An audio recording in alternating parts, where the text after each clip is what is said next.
Dragi prijatelji, dobar dan. Evo ponovo kod nas promocija knjige Dejana Simonovića, književnika. Deki, dobar dan. Dobar dan. Deki je moj dugogodišnji drug i po mom uticaju u čitanju i svega ono što je napisao, ovo je njegova najbolja knjiga, po mom ukusu. Ali da pre nego što pređemo na knjigu, da kažemo Deki da ništa se u književnoj javnosti ne dešava što se ne dešava u drugim sferama društva. Pa ne, naravno, jednostavno književni život je deo društvenog života i sad nemoguće očekivati da to bude nešto drugačije, to je jasno. Monopoli, pa dobro, korupcije. Dobro, ima toga, ali to je okruženje u kome živimo i radimo. Znači, promeniti teško da ga možemo, može se jednom promeniti, sada ne, tako da što manje čovjek obraća pažnju na to mu je lakše da se bavi književnošću. Kada smo imali ovde promociju Dekijeve knjige, ništa nije urađeno na tim velikim televizijama, jednostavno to je sve rezervisano za njihove ekipe i za to što diktira neki navodni književni ukus, a sve, ja ću reći umjesto tebe, to je sve, ja to ne mogu da čitam uopšte, eto da budem najblaži, to ne mogu uopšte da čitam. Tako da, postoje favoriti, ti si napisao i o Ninovoj nagradi, kako to izgledalo, i kakav je odjek bio oko toga. Muk. Pa ne znam, zato što ono što svima nama je na raspolaganju ako nemamo ulaz u mainstream medije su ove društvene mreže. Pa dobro, ljudi su reagovali, ali to je ono reakcija, sutra se zaboravi, otprilike, to je to. Problem knjige je što, recimo, ajde, kad uzmemo 19. vek, mi smo imali da je Dostojevski pisao u novinama, pa je izlazilo kao serije. Mi danas imamo opštu konkurenciju interneta koji ubija svaku kulturnu vrednost jer je sve šljam najobičniji. Da, pa sve je izjednačeno. Sve je izjednačeno, ne postoji neko merilo vrednosti, ne postoji neki autoritet koji je izvan i iznad toga, tako da je to na internetu može svako kaže šta misli, što je okej, s neke strane kažemo to je demokratski, ali jednostavno sve se izjednačava, to je taj problem interneta što je nama dao lažnu slobodu. Možeš sve da kažeš, ali ne znači ništa, tako da to je to. Umberto Eco je to najljepše napisao, ta demokratičnost je u stvari obesmislila vrednosti. Kako neko može, kad pitaš nekog, jel možete i sad sa hirurgom da ili onome što pravimo, sad ja i ti treba sednemo s inženjerom, da li treba statistika ovakva, znači internet je dao tu vrstu slobode da svako tumači, a nema pojma o tome. Pa da, to jeste donao internet, znači, ajde da parafraziram Kunderu, neodoljivo lakoću lupetanja. Da. Neodoljivo lakoću lupetanja. Samo malo glasnije, molim. Neodoljivo lakoću lupetanja. Odlično, on mi se sviđa, mi će ga. Neodoljiva lakoća lupetanja. Da, pa. I koga, kad smo već kod toga, Deki je majstor za sve to, ovo je nova knjiga Dejana Simonovića. I sad ćemo, Deki, ako se slažeš, o knjizi da pričamo. Pa ćemo onda da vidimo, da. Sada prvo moje pitanje, knjiga se zove Razlog. Zašto razlog? Razlog razloga. Da budem Dejan Simonović. Šta je razlog svih razloga i šta je razlog svih ovih ljudi u ovoj knjizi? I da li mi uopšte znamo šta su naši razlozi i da li razlozi uopšte postoje ili je sve onako nasumično, da li su razlozi samo pokriće za nešto drugo što je potpuno bezrazložno. Ajde da vidimo tako. Ajde, kroz knjigu da prva, kad otvorite stranicu, prvo razlog je tehno-burleska. Zašto tehno, zašto burleska? Tehno zato što živimo u jednom tehniziranom svetu. Tehnika je svuda oko nas. Znači, bez tehnike više... Taj svet je stvorila tehnika, naše svakodnevno okruženje i naše sudbine zavise, u mnogome zavise od tehnike. Nikad više nisu zavisile nego sada. Pa da, to je jedan veliki rez u odnosu, recimo, ajde da kažemo, na predindustrijska, predtehnološka doba, zapravo, kada su ljudi živjeli u jednom neposrednom svetu, a sada imamo svet koji ne samo da je svet industrijske proizvode, što je ova industrijska revolucija, već i svet industrijski proizvedene svesti, što su uglavnom društvene mreže i televizije i svi ostali mediji. I mislim da je tehnika sudbonosna i verovatno naša najvažnija tema. Malo se o tome, bar koliko ja znam, govori i piše. Ginter Anders je recimo filozof tehnike. Ginter Anders je filozof tehnike i u onoj knjizi za starog čoveka koja je maestralna i koju treba ponovo pročitati, koja je pisana još 50. godina, on govori o tome kako smo mi svi postali zapravo proizvod tehnike i da tehnika ne služi nama, mi služimo tehnici. Tako da, zato tehnika. E sad tu imamo da tehnika i sad suprotnost njoj je burleska koju tu strogost, disciplinu razbija. Tako je. Svet je uprkos toj svojoj strukturi tehnizirane zapravo krajnje burlesna. Naše situacije su životne, apsurdne i komične. I meni je burleska inače onako draga kao žena, mislim, tako da eto, to je nešto što je važno, meni bar, izvrnuti stvari. A pošto je izdao oksimoron, onda je to oksimoronski. To je oksimoronski, tako je. Ne uzeti ih zdravo za gotovo, nego ih izvrnuti i naći onu komičnu stranu naših života i svega onoga što se događa i što radimo. Jer to može biti istovremeno i odbrana od te nasrtljivosti tehnike? Pa može, da. Ja mislim da humor jeste sredstvo odbrane. I verovatno veoma efikasno sredstvo odbrane. Kome su ljudi od uvek pribjegavali kada nema drugih sredstava, onda je humor tu. Počinje prve dve rečenice su ovakve. Stvarnost je predstava o stvarnosti. A pripovest je predstava te predstave. Da. Jer mi nemamo direktan kontakt sa stvarnošću. Mi imamo kontakt sa predstavom te stvarnosti. Tako je.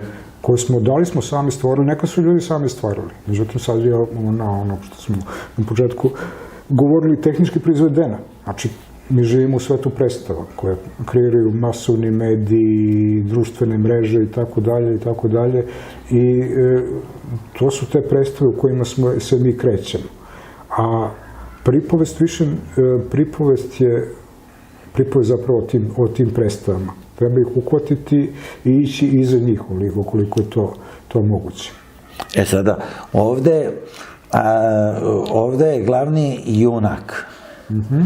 Ako mogu tako da kažem, on pokušava da pobegne iz tog mehanizovanog života, što bračnog, što posla u kome radi, ali on sad odlazi u novi totalitarizam. Tako je. Jer možemo malo da o tom glavnom junaku koji u stvari traga, a ne zna ni tačno šta hoće, a tu ću naći rečenicu koju je on rekao. Da, glavni junak ove knjige ulazi u to svoje traganje i taj neki novi svet jednim malim incidentom koji se događa svakodnevno, ali koji je njemu ukazao nešto drugo. Na autobuskoj stanici, odakle počinje da mu se dešava... A i pre toga kada je nestalo struje. Da, to, kad nestaje struje. Kada nestaje struje. Znači, to se nama svakodnevno događa. Pa videli smo se, Deki, pa ti si... Deki inače ima osobinu da je ovako vidovit, ti si najavio... Posle ove knjige desilo se ova struja, Španija, Portugalija, Grčka i Francuska. Tako je. Knjiga je već bila objavljena. Bila je već knjiga objavljena. Prema tome imamo ekskluzivu da pisca koji je najavio šta će se desiti. Da, tako da, bilo objavljeno i mi onda obično pređemo preko toga, sad će to neko da sredi, a šta ako ne sredi niko? A šta ako se dogodi ono što se dogodilo u Španiji i Portugaliji, da ceo dan su te dve zemlje imale struje i život jednostavno ne funkcioniše. Znači, i on se tu susreo sa tim da sa tom zastrašujućom zavisnošću od, u ovom slučaju, elektromreže. I on je opsnut trafom, zato što misli da se tamo nešto dogodilo, zapravo trafo iskočio, ali pošto mi živimo na jednom mjestu, se to i kaže, čovjek je životinja koja ne poznaje svoje stanište. Jeste, to sam podvukao isto.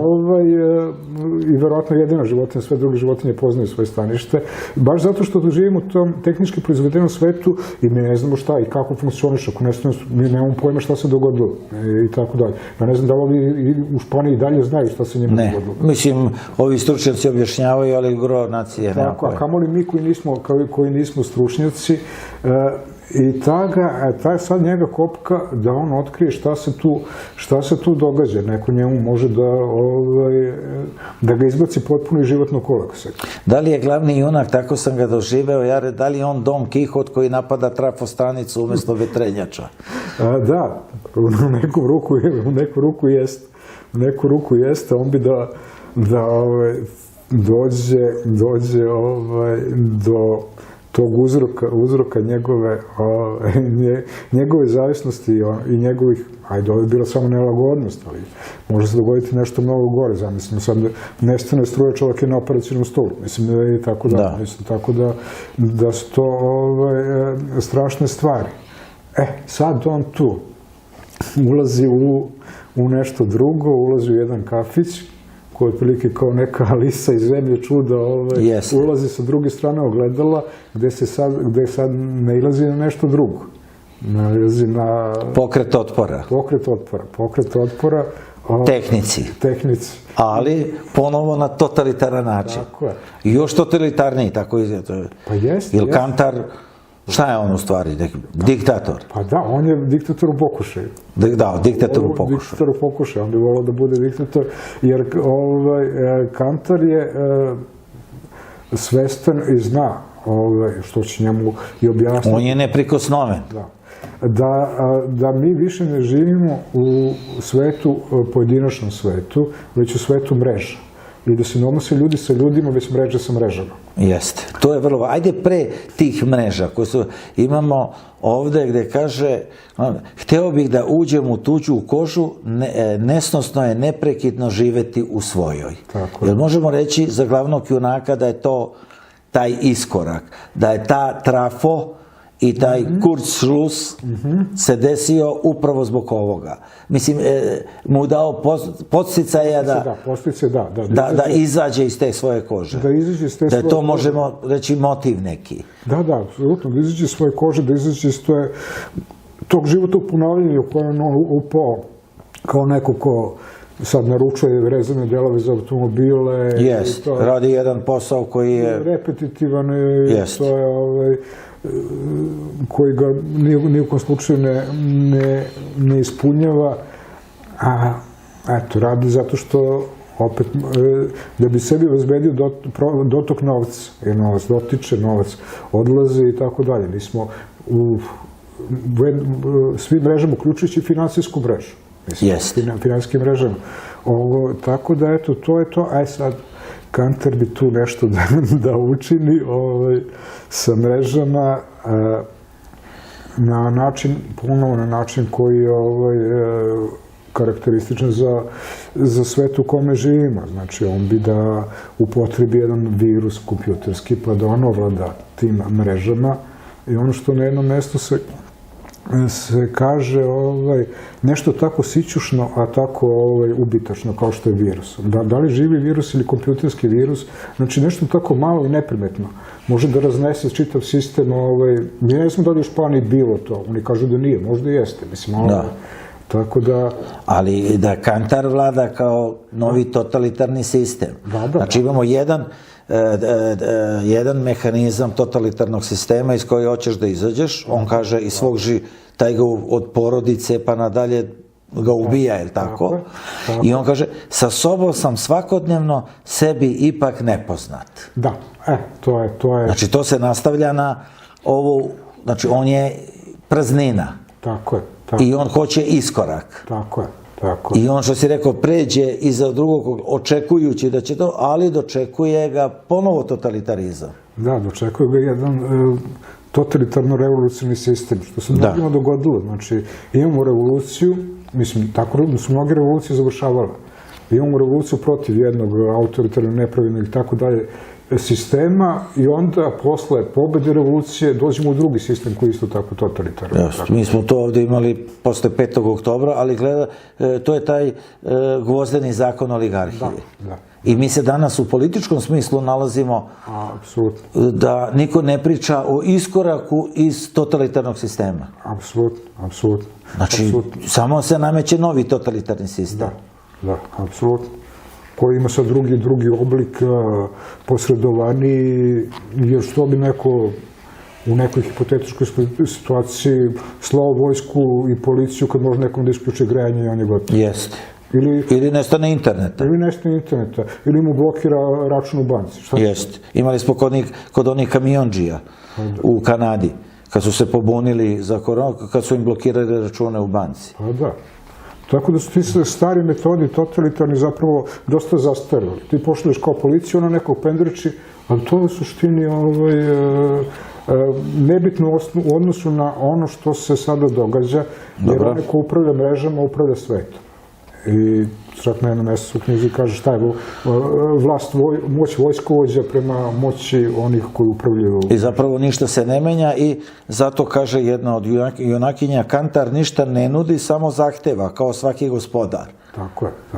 Znači mi sad nemamo nikakvu kvalitetnu promenu da se, znači imamo neki cilj, to je trafo, jel? Imamo Don Kihota koji veruje da može trafo da je to neka vetrenjača koja može vitez da se osvoji, ali u suštini to se radi kroz novi oblik totalitarizma. Da. Jer sam ja to pravilno razumeo. Da, kroz novi oblik totalitarizma, to je kroz jednu organizaciju jednog čovjeka koji ima ambiciju da sad on zagospodari mrežama, da on upravlja tuđim životima na taj način. Da, znači Kantar je sada i on je došao u višu poziciju od mehanike jer je shvatio da su mreže iznad i ima ovde na jednom mestu, pokušat ću da nađem da mreže su sve. Tako je. Mreže upravljaju mrežama, mreže upravljaju čovekom i čovek je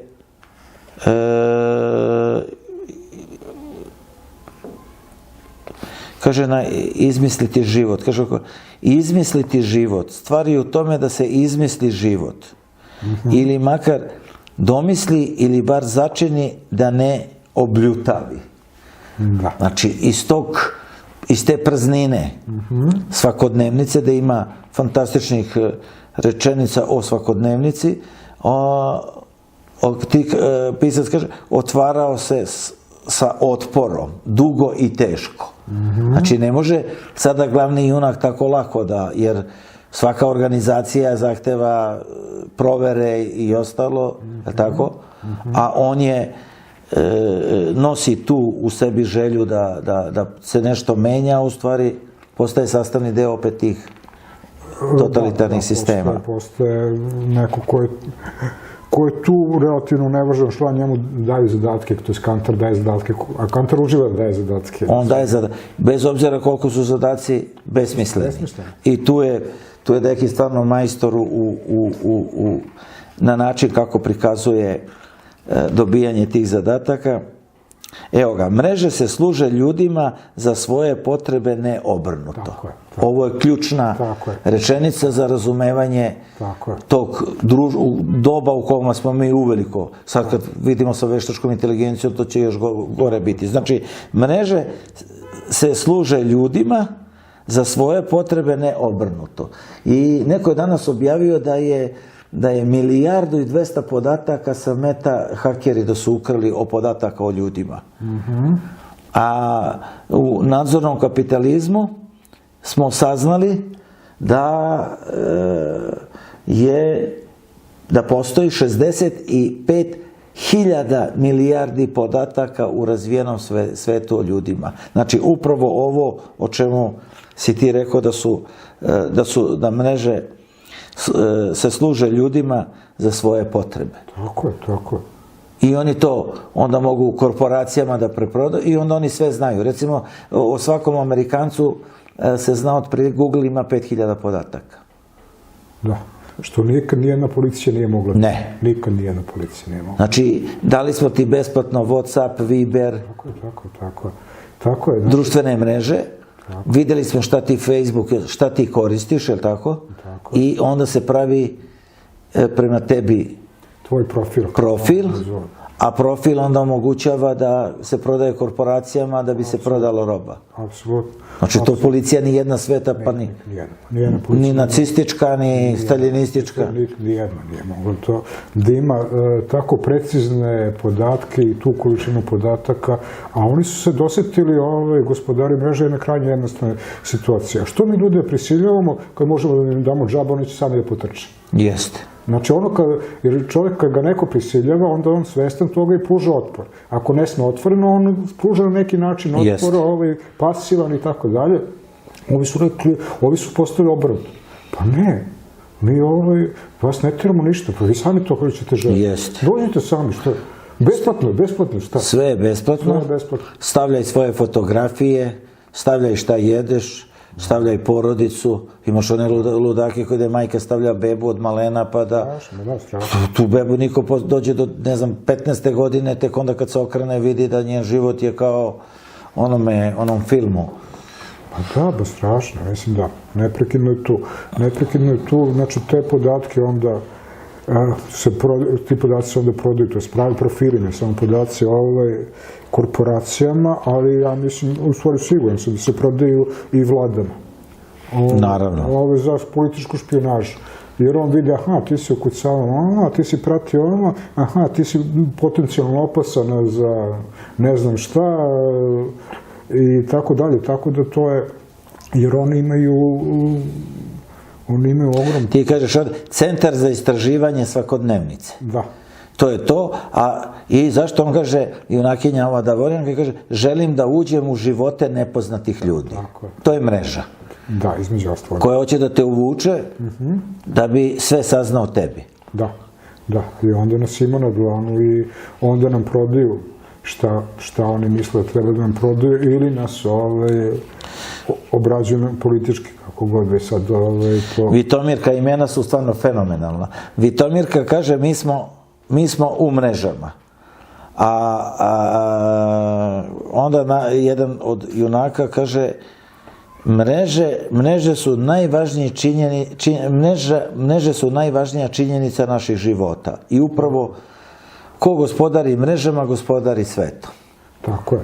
Tako Kantar dolazi do ključnog zaključka. Da, to je osnova. Osnova neka romana i ovo više ne postoji ono što je nekada postojala izdvojenost. Jer čovjek onda kad je izdvojen, on je nedostupan. Yes. smo dostupni u svakom trenutku. Da. U svakom trenutku... Moraš biti u mreži. U mreži. Da li je to telefonska mreža, da li je to internet mreža, a na kraju krajeva kad smo u stanu, mi smo u mreži. Zašto? Zato što smo u vodovodnoj mreži, elektromreži, mreži interneta, telefonskoj mreži i tako dalje. Tako da ono što je s polja je zapravo unutra. Ono što je unutra je s polja. Znači, mi više nemamo one izolovane prostore koji su samo naši. Što bi rekao Pekić kad je izašao iz zatvora, izašao sam unutra. Izašao sam unutra, tako. Pekićevski. To je odlično. Znači, izašao iz zatvora, u stvari ušao u novi zatvor. To je jedan blaži oblik totalitarizma u odnosu na ovo. Tako je. Jer pazi, da se prikupi podaci o nekome, to je trebalo ozbiljna vreme utrošiti ljude, ovo sad sve na izvolite. Izvolite. Nekad, znači šta? Policija morala da angažuje nekog da te prati, pa nekog da te prisluškuje, pa da ti ugradi prislušne uređaje, pa i tu ima posla. A ovo samo ide u baze podataka, softver tamo to analizira i onda to predstavlja onima kojima treba i to je to. Znači, to je demonski smišljeno, se slažeš? Jeste, apsolutno. I to je ono od 30. godina kad je kapitalizam upao u problem, to je ja ga nazivam kult potrošnje koji onda dominira i ima ono što je dragi onaj bankar rekao pre pola godine, ili ćete da budete slobodni a siromašni, ili ćete da budete, da imate sve, a da nemate slobodu. To je ogoljeno sa današnjim mrežama. Da, doslovno tako, a sad smo, mislim, ja je bar imam taj utisak da mi ulazimo u jednu drugu fazu sad potrošnje. Više ne trošimo toliko proizvode i usluge koliko slike. Slike, informacije. I to gutamo, jer to može neograničeno. Mislim da se čovjek može da pojede ne znam koliko slatkiša, nego sad pojede tonu slatkiša. A slike i takozvane informacije to... Koju pojedinac proizvodi, sam stavlja. Da, sam stavlja, da. To je ta još jedna dosetka da mi čak ne moramo, ne traže od nas Facebook da radimo za njih. Ne, mi sami radimo dobrovoljno. Fenomenalno. Mi dobrovoljno radimo. Mi smo svi radna snaga. Dobrovoljni robovi. Dobrovoljna radna snaga neplaćena. Da. A onda oni koji oni onda prodaju da, za korporacije. Tako, neko je rekao kada, to je dobra rečenica, kada nema proizvoda, ti si proizvod. Tako je. Znači, kada nema proizvoda koji ti kupuješ, ti si proizvod koji oni prodaju. Tako da... Ti i ja odemo sada na ručak, i Mića ga naravno, i sad mi svako za sebe slika šta jedemo. Da, znate, zato što... A čekaj, koga to zanima? Da, ali ušli smo u taj svet slike, svet predstave, baš zato ono da se vratimo u početak romana, predstava. Mislim, ušli smo u svet predstave koji su bitnije. Znači, ako neko nešto je, a nije sliko kao da nije jeo. I nije stavio na društvenu mrežu. Znači, ako nije na mreži, ne postojiš. Da, i ako nije kao slika podeljeno, to kao i da nije bilo. Mislim, ako bi bilo neko... ne znam, druženje i tako dalje. Ako to nije na mrežama, pa koji da nije bilo. Ljudi sa bilo kog događaja prvo što radi trče, to postaje na mrežu. Zašto? Pa zato što je predstava sad postala važnija od realnosti. Zato što je taj doživljaj, posredovani doživljaj na društvenim mrežama je sada važniji od ovog doživljaja neposrednog koji smo imali. I to je taj obrt koji se dogodio, ne znam, vjerojatno ajde manje od televizije, mada i tad bio važan, ali od interneta svakako. Da li sada oni koji imaju prazninu, kao glavni junak, dobija na značaju? Pa da. Jer on sad, koliko je kliknulo, koliko je videlo, šta sam jeo, koliko je lajkova imalo, koliko šerovanja, ljudi se onda čak i ljute kad im neko ne lajkuje, kao prijatelji ne lajkuju, kako si mi ti prijatelji, tako da. Onda ne pričam ti falsifikata svega, znači sad prijatelji na društvenim mrežama. Mislim, oni su namjerno to nazvali prijatelj. Su nazvali poznanik ili ne znam kako, bilo kako drugačije. Nego su obezvredili i pojam prijatelja. Jeste. I to su, ne znam, stotine prijatelja, čovjek ne može da ima stotine prijatelja, kako su oni prijatelji što su pogledaju nešto što čovjek postavio i onda klikću ili lajkuju ili pređu preko toga.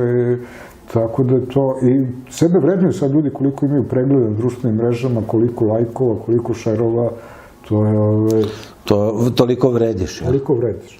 Koliko si prodao svoju predstavu i neku informaciju, toliko vrediš. Sad imamo ono da počinje da se menja ličnost u smislu fizičke, kako to oni zovu, kad to sređuju lica da bi bolje izgledali i onda dobiješ da neko izgleda fenomenalno. Znači, sam sebe ulepšava. Da, Photoshop. Photoshop, da. Photoshop radi. To se uklapa... Apsolutno se uklapa u to. Jer sad smo u nekom tom svetu gde realnost je postala manje više potpuno nebitna, a postala bitna samo predstava. Predstava o realnosti. Predstava o realnosti. Predstava o realnosti koju sami proizvodimo o sebi, a koji drugi proizvode. Jer mi kad proizvodimo predstavu o sebi, mi pokušamo da se obrazimo nekom idealu, nekoj predstavi modelu koji nam je nametnut, koji nam je postavljen. Da.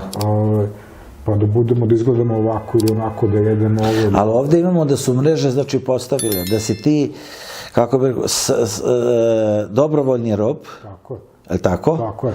I kreator si svog robstva. Tako je. Do te mere da ti izgled menjaš. Tako je. Izobličiš se. Izobličiš se potpuno. Jer smatraš da to je i sada postoji ti standardi mreža, ako nisi takav, nećeš biti, kako se kaže, šerova, nećeš biti... Pa nećeš biti primećen, mreže imaju svoje algoritme koje kao da je sve slučajno na mreži. Ništa nije slučajno. Ništa nije slučajno, neko postavio algoritam da favorizuje upravo to i to. E sada, ko vuče konce? Ko vuče konce? Korporacije. Pa verovatno korporacije. Jer one traže sve više, znači one vuče, i onda oni nameću, jel? Jer oni nameću onda, kako bi rekao, standarde. Oni nameću standarde, da, nameću standarde koji su... Može tako da se kaže? Pa verovatno da.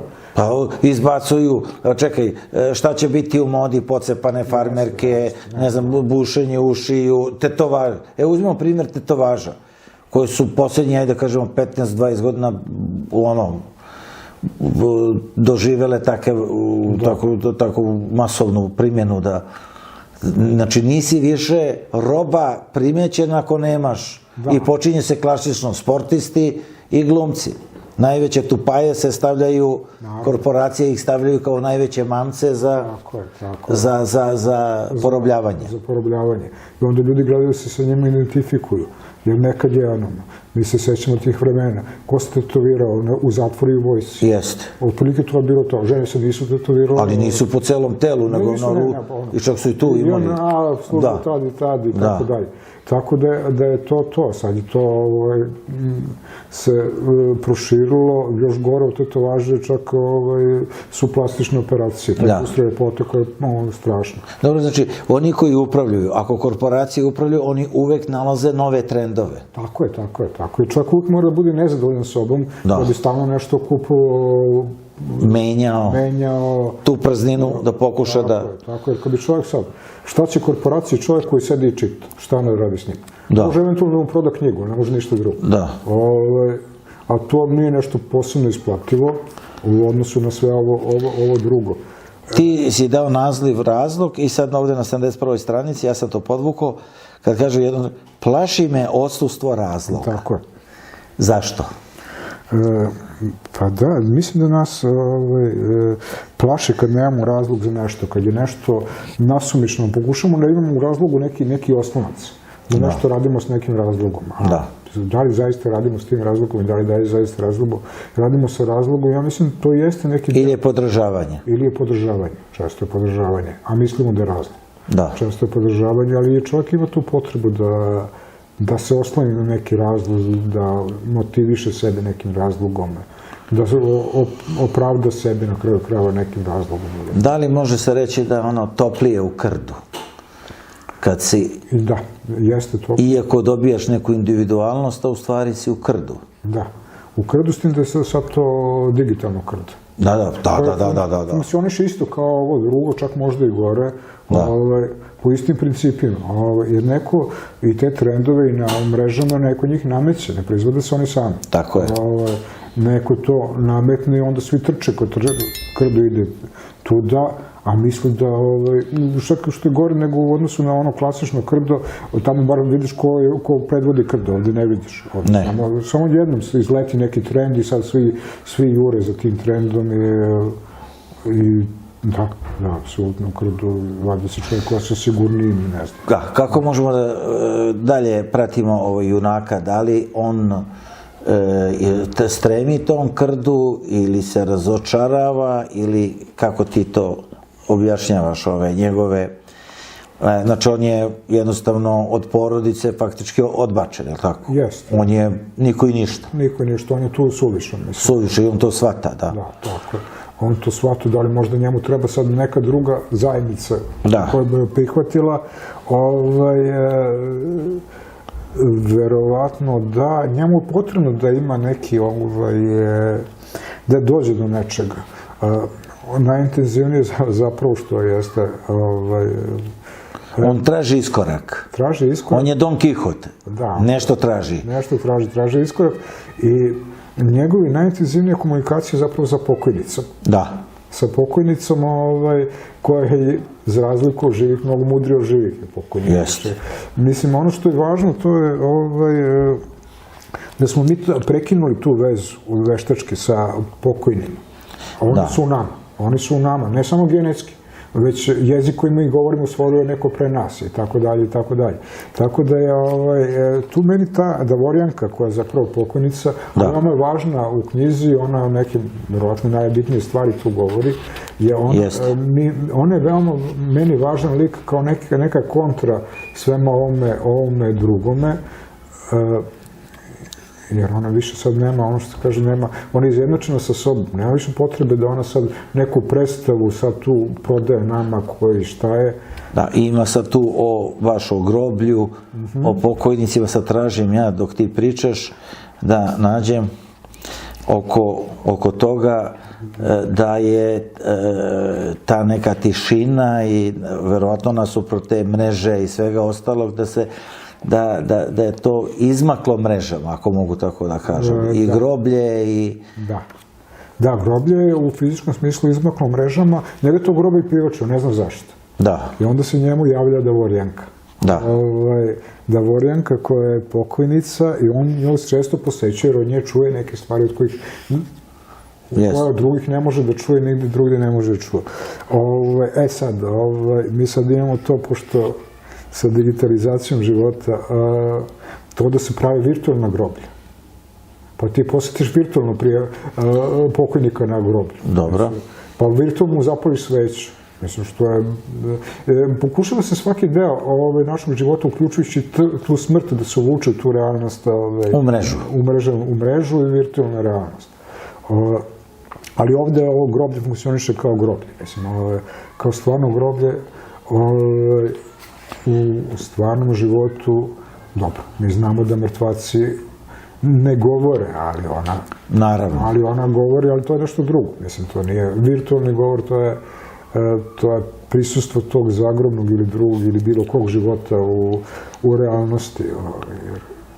Ako ćemo pravo, mislim, pre nego što smo ocekli prošlost, jer to je bio jedan od temelja te revolucije koja se dogodila, prošlost ne postoji, ono što, kako su Amerikanci to kažu, prošlost je voda koja je prošla ispod mosta. Nije prošla ispod mosta, jer ono nama, pokojnici tekako govore nama nešto ponekad, mislim, neki glas je tu i samo mi ne želimo da ga čujemo. Ima ovde odlična, znači, posvećemo samo o tom stilu i Dekijevom, znači, jednoj vrcavosti, Pekićevskoj, ti kažeš ovako, gluvo groblje, čime se hrane pokojnici. Tako je. Sećanjima živih. Tako je. Sećanjima živih. Sada, kod tih živih, živom čoveku nije dovoljno to što jeste. Davorjanka priča. Hteo bi da bude ono što nije. Tako je. Željenim bi da potre stvarno. Upinje se da i sebe i svakog primora da poveruje u tog željenog.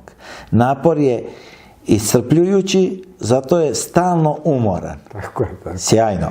Srdit je, svaki dan donosi nove neuspehe. Razdružuje se. Hteo bi da nevernike počini slomi. Pokojnik se naprotiv izjednačio sa sobom. Ovo je fenomenalno. Da, to je to. Znači, on je doživeo nirvanu. Doživeo nirvanu. Je li tako? Da. On je dospao do sebe. Jeste. A stalno si srdi. Te nisam ovo, te nisam lepo ispod na mrežama, te ova fotografija. Razumeš, svađa, evo, ova nije dobra, što mi stavljaš tu fotografiju, tu mi nos nije dobro izašao. Da. Ludilo. Apsolutno. Nikad ovakav totalitarizam mrežni, ni Huxley možda nije zamislio da će ovako biti i Orwell. Da, on je išao na genetički totalitarizam. A Orwell na onaj propagandni neki. Da, onaj pravi. A ovaj ušao u svest ljudi. Pa da, zato što stoji na groblju taj natpis dušama koje svakoga dana iznova umiru. Jeste. Koje svakog dana iznova umiru, kao napis na groblju. Dok na drugoj strani čovjek je životinja koji ne poznaje svoje stanište. Tako je. I tu su glavni nesporazumi koji nastaju. U takvom svetu, koga smo sada definisali, zaostajanje nije greh, zaostajanje je vrlina. Zašto? Zato što ne prati taj diktat onog što se sad zove, ne sad, to se zove 19. veka napredak, koji je postao nam napredak, to niko nije objasnio. Idemo, napredak, a posle se napredak izobličio u novo. Čak nije bitno ni dalje u novo, samo da je novo. I to je sad napredak. sad šta je napravio? Imamo što više aparata, da što više trošimo, da imamo što veće ono čudo, kako se zove, BDP. Da, što veći BDP. BDP je božanstvo.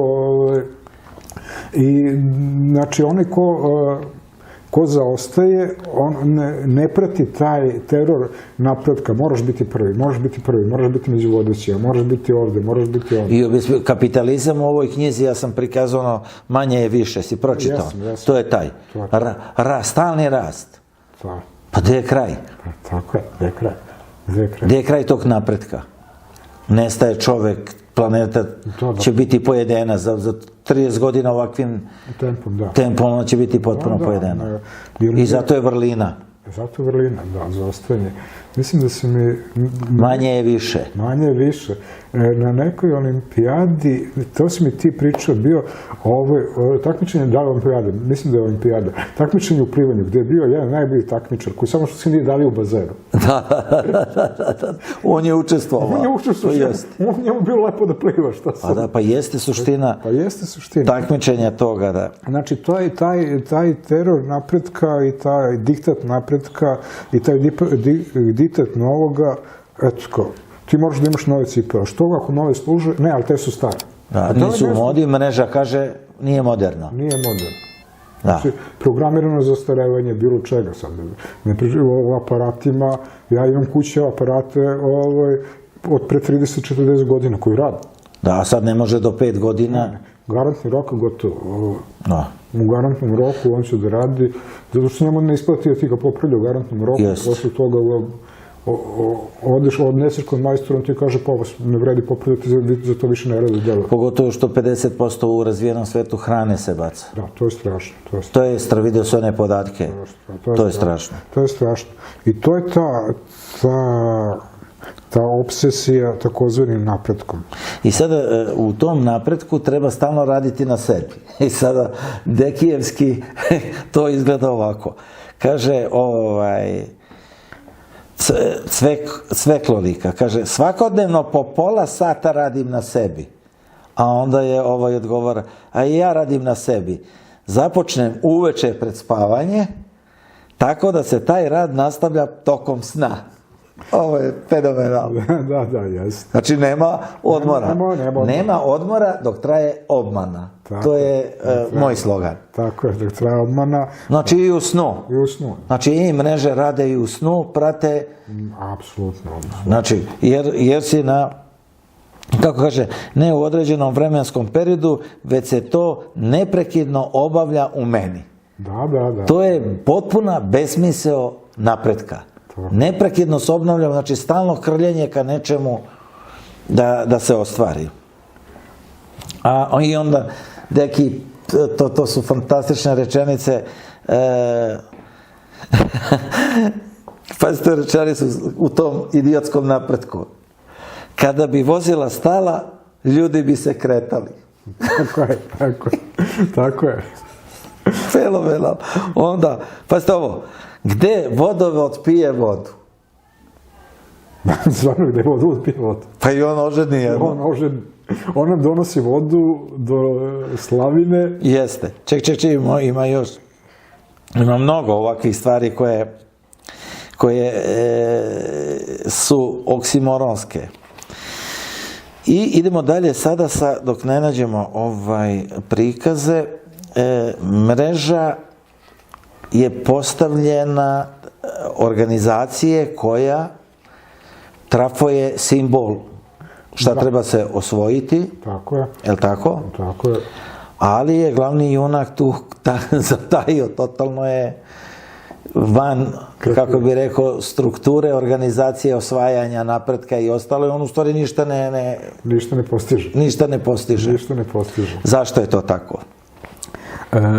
Trafo je zamišljen kao u strategiji generalisimusa Kantara, zamišljen kao ulazna taška. Uđeš u traf, ubaciš virus, on je ušao u čitav sistem elektro i ti imaš elektrosistem na dlanu. Da. Ostalom, to se nama dogodilo sa EPS-om, ne tako nedavno. Da. Kad su upali hakeri u sistem, ali nisu ga potpuno razvalili, ali neke stvari nisu funkcionisale. Ali tu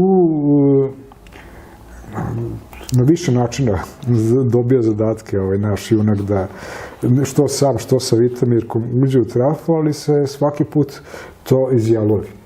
Jer oni su pokušali prvu strategiju, pošto je to stresan posao, mislim, u trafu, ljudi koji tamo rade, oni su stalno napeti jer uvijek nešto može da se dogodi. Pa čekaj, struja uvek ima napon, je li tako? Uvijek ima napon. I onda su i oni napeti. I oni su napeti, tako je, da uđu tako što će im ponuditi psihološku pomoć. Jeste.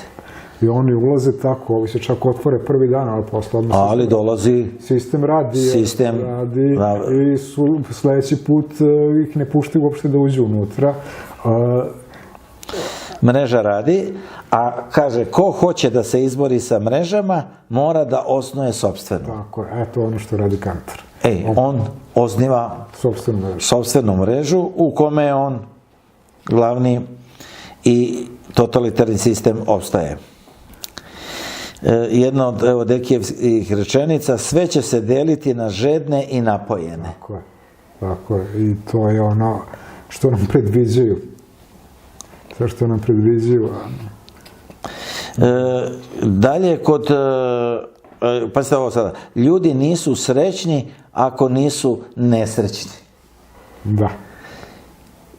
Kako, kada pišeš, Deki, kako dolazi do ovakvih misli, jel one u toku samog pisanja onako bljesnu ili je već postojalo kod tebe neki, kako bih rekao, već namjera da se tako ubace u to burlesku na ovakav način? Da, pa one u većini slučajeva bljesno. Da. Ponekad ih imam zapisane ranije pa ih negde upotrebim, ali u većini slučajeva bljesno jer književno delo ima svoju unutrašnju logiku. I čovjek kad pusti da ga ona vodi, to je najbolje. Ako pokuša da nametne svoju logiku, onda to ne valja. Jer onda će samo nešto da iskrsne. Tako je. Samo nešto se dogoditi. I to stalno iskrsne. Znači, i ovaj oblik, ova forma književnog dela burleske daje ti slobodu da možeš da se poigravaš. Pazite, zajednica pokislih. Pa sijaset takvih ima. Povredio bi mrak. Da, ja bi povredio mrak. Ja bi povredio mrak. Ja bi povredio mrak. Ima i neki, našao sam i kovanica. Neki čudnih tvojih kovanica koje su sjajno ukopljene. Znači, burleska daje, recimo, šta znači razdruzgani? Kako bi to mogli da prave? Razdruzgani. To je Dekijeva burleska. Totalno onako, nije kompaktan, nije kompaktan, nego je skroz onako, nije ni otromboljen, nego baš razdruzgan na više delova samoga sebe. A ovaj časovničar je fenomenalan. Znači, čvrknuti časovničar. Šakom zahvata vreme. On je važan, tako je. Imamo, znači, ovdje i kod poimanja šta je znanje nisi li kazao bolje neznanje nego lažno znanje. Neznanje je čista tabla po kojoj pišeš. Lažno znanje moraš prvo da sastružeš da bi stigao do table, da bi onda počeo da... Tako je, da. I to je mislim, danas najveći problem ovoga u čemu živimo, znači, te mreže, znači, postavlja se, znači, sve Google ima, pa nije tačno. On ima informaciju. Jer znanje na Google ili u knjigama? Znanje u knjigama, na Google su informacije. Koje treba da te navedu. Naravno, da. Ako pođeš od toga da je sve na Google i da je to znanje, onda... Da, pa to je još jedna zamena koja je podmetnuta, da se informacije i znanje izjednačavaju. Nisu isto. Bioprotektori su naučno dokazano najbolji antistres harmonizatori i najbolja zaštita od svih vrsta zračenja. Više informacija na sajtu www.pokretisvetlo.com. Imam informacije, imam znanje, ne. Znači, informacija je neki osnov da se stigne do znanja. Informacija je semafor, to je informacija, a to nije znanje. Tako je. Sad imamo niz rečenica koje, ne mogu sad sve da, recimo, nisi ti rđav, ali si zarđao. Da, da. I takvi po tištenoj tišini.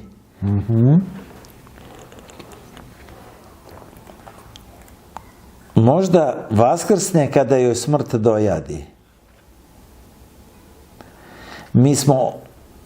Mi ovdje ništa ne radimo na silu. To je za mreže najpresudnije. Najpresudnije. Ništa na silu, sve ti zapravo želiš sam, ni na šta mi tebe ne teramo. Pa ako si 10 sati na mrežama, pa te neko tera.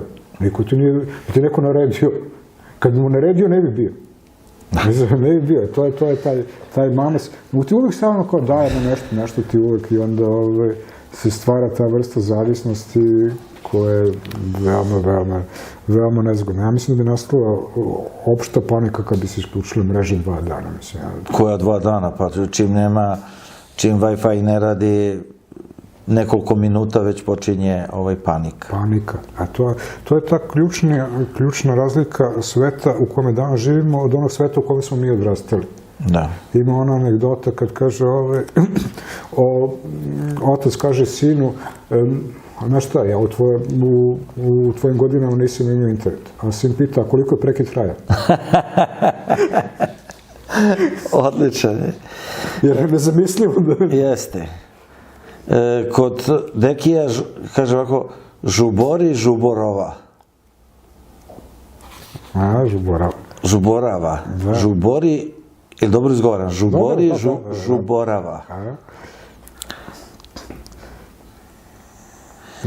Ljudi uglavnom straće život na rezervnim položajima. To je u vezi sa glavnim junakom koji nabavlja rezervne delove. I on ima takav posao u kome nema nikakve kreativnosti. A pokojnici su, o kojima smo govorili, su miran, nezloban svet. Oslobođeni su obaveze da svakodnevno dokazuju, mudriju se od živih, staložilo se u njima, pazite u igru reči, živi ste vaza vrte, vrpolje, nekuda vrzmaju, nikako da se skrase, u njima se peni, vrtloži i bućka. Znači, Deki je naš, mogu slobodno da kažem, gogoljevski pristup čitavo ovo stvari da se pazite ovo, mi mrtvi smo uopšte nenametljiv svet. Da. I iluzija je važnija od života. Da kažemo sada, Deki, kad idemo ka kraju čitavog romana, kako se roman završava, da ti kažeš gledalcima? Da ja kažem gledalcima ili da oni sami otkriju? Pa ja bi da oni otkriju, ali da ti kažeš, da nagovestiš da li se osvaja taj trafo i šta je sa ostalim, ima tu vodovod, ima sve mreže. Ne, sve su mreže. Znači oni opsednuti opšte mrežama. Opsednuti mrežama. Znači to je elektromreža, to su toplovod, to je vodovod. Kanalizacija, internet, telefonske mreže, finansijske mreže, trgovačke mreže, saobraćajne mreže. Jedno predavanje o saobraćajnim mrežama. Da. O saobraćajnim mrežama, gde isto u tom kratkom filmu, pošto se kaže zašto su postavljene te saobraćajnice i tako ko koga vodi, mislim da ti saobraćajnice ili saobraćajnice tebe, mislim i tako dalje. I čemu uopšte služe, znači svim mrežama, jer svaki naš deo života je sada uslovljen nekom mrežom. I to je ta velika razlika od predmrežnog društva. Jer internet je samo došao kao kraj nadogradnje svih mreža. I onda će svim mrežama... Kralj svih mreža je internet, jel? Da. I onda će svim mrežama, što već sad u dobrom delu jeste slučaj, će se upravljati i internet će upravljati svim mrežama. Jer to ono što sad o čemu govore, što sam negde pročitao, znači internet koji mi sada poznajemo u smislu idem na Google po nešto pretražujem i šaljem mail, će biti manji i nebitniji deo interneta. Ide se ka internetu stvari, a to je internet mreža koja upravlja tvojim frižiderom, tvojim automobilom, tvojim i tako dalje i svim ostalim, budite i upravlja fabrikama. A glavni junak pred kraj, ja sam tek provodnik. Da, ja sam tek provodnik i kod mene sve prolazi. Da. Kroz mene sve prolazi, jer mi smo tek provodnici, jer kroz nas prolaze informacije. Da. Kroz nas prolaze informacije i mi ih prosleđujemo nekom dalje, prolaze slike.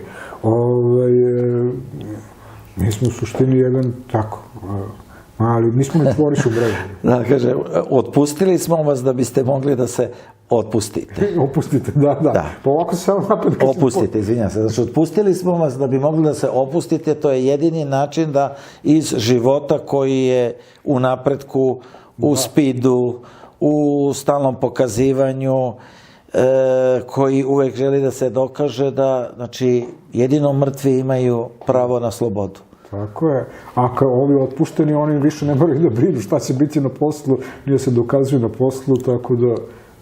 Jeste, oni su izašli sa mreže, jel? Da. Isključili se. Njih su isključili sa mreže. Evo, pokušali smo, znači, kroz ove primere da dočaramo ovu knjigu, da vam približimo koliko smo uspeli, vi nastavite u komentarima, ali ono što, deki, za sam kraj, ako se slažeš da idemo ka kraju, kakva bi bila poruka knjige i tvoja poruka kroz knjigu?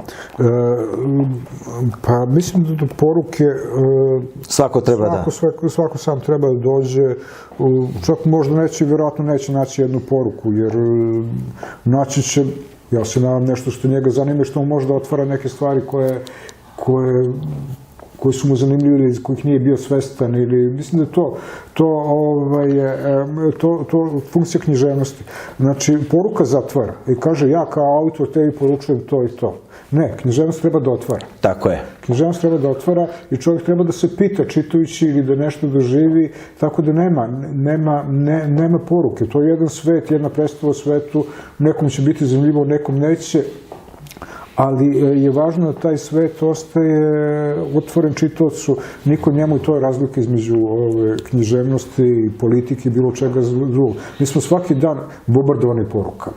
Poručuju nam, pogotovo političari, ovo i ono. Zašto? Što ona ima meni da poručuje nešto? Zašto bi mi neko nešto poručilo? Tako da je to. Na svakom je da otkrije ono što ga zanima. Mi smo ovde, bar sam ja tako postavio, jer jako je teško pričati, prepričavati, znači mi smo dali kanale koji vode na različita mesta. Ne otkrivamo šta se dešava do kraja, jer svako ide nekim svojim kanalom. Naravno. I u tom svom kanalu otkriva niz stvari koji, da li je to na samom početku knjige, kaže, nestalo je struje, evo ga ekoterorizam, to je zato da bi se vratili prirodi. Možda neko to pročita i kaže, evo ga, ovo je moj kanal. I sad ja guram tim kanalom. Znači, svako može u knjizi da nađe neki svoj kanal i da vozi tim kanalom, otkrivajući neke svoje intimne stvari u sam sebi, ne otkrivajući neke nove svetove i pronalazeći kroz jedan ovakav način, kroz burlesku, spas od permanentne nadzora i kontrole. Da li je ovo bekstvo od mreža? Kako Fromm rekao, bekstvo od slobode, da li je ovo bekstvo od mreža? Pa, to je pokušaj da se izađe iz mreže. Da se izađe iz mreže. U svakodnevnom životu to ne možemo da uradimo, jer jednostavno funkcionišemo u takvom mrežnom svetu, ali jeste pokušaj da se izađe i da se taj mrežni svet preduči. Jer mi ga nismo svesni. Toliko smo u mrežama da uopšte nismo svesni više da smo u mreži. Odvrnemo Slavinu. Da, ali da bi mi odvrnuli Slavinu, šta se sve izdogađalo da bismo mi odvrnuli Slavinu? Znači, od vodovoda koji negde pije vodu da bi došlo do nas preko cevi koji je neko napravio, hemikalija i svega ostalo, znači to je jedan ogroman sistem koga mi nismo svesni toliko kad ga koristimo. Isto važi za struju, internet i sve ostalo, i mi ne možemo da funkcionišemo, a da izađemo što možemo. naravno, ali retko se ko na to odlučuje. Dodamo u neku zabit, ponovo da živimo kao što su živjeli u vreme pradedova, imaš kuću, imaš imanje, imaš vodu koju ćeš sam da nabaviš, dovedeš na neki način ili iskopaš bunar ili bilo šta i onda zaista u toj situaciji nećeš zavisiti od mreža. Samo dovoljan si. Samo dovoljan si uglavnom. Mada ćeš opet, ili bi napravio kuću, morati nešto da kupiš neki materijal. Da, ne može biti izolovan, ne pričamo o tome.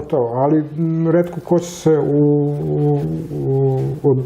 i odvojiti našeg života i to učiniti. Ali možemo kroz ove imaginarne svetove, književne svetove da izađemo iz mreže i da funkcionišemo na drugačiji način kao ljudi koji imaju neki estetski... Pronalaze novi svet. Pronalaze novi svet, imaju neke estetski doživlje, imaju a ne samo ovu pomamu za informacijama, proizvodima, nagomilavanje informacija. Nagomilanje informacija, postajemo skladište informacija, mislim, tako da je to to. Tako da mislim da to jeste neki razlog? Neki razlog bilo koje knjige, tako eto. Ovo je razlog da pročitate razlog.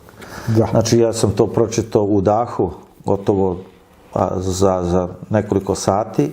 Podvlačio sam se pripremajući se za emisiju. Sad, gde može knjiga da se, ja sam je dobio na poklon, zahvaljujem se, gde može knjiga da se kupi? Pa knjiga može za sada se kupi u knjižarama Zlatno runo, Buka, Vulkan i Delfi. Dobro, to ćemo mi će ga staviti dole. Da ide u titlu ili da se vidi gde može se kupiti. Da, u opisu videa ćete. Negde već, da. Gde je zgodno. Šta se planira dalje? Ima promocija knjige? Pa trebalo bi da bude. Trebalo bi bude 12. juna. Čeče kada?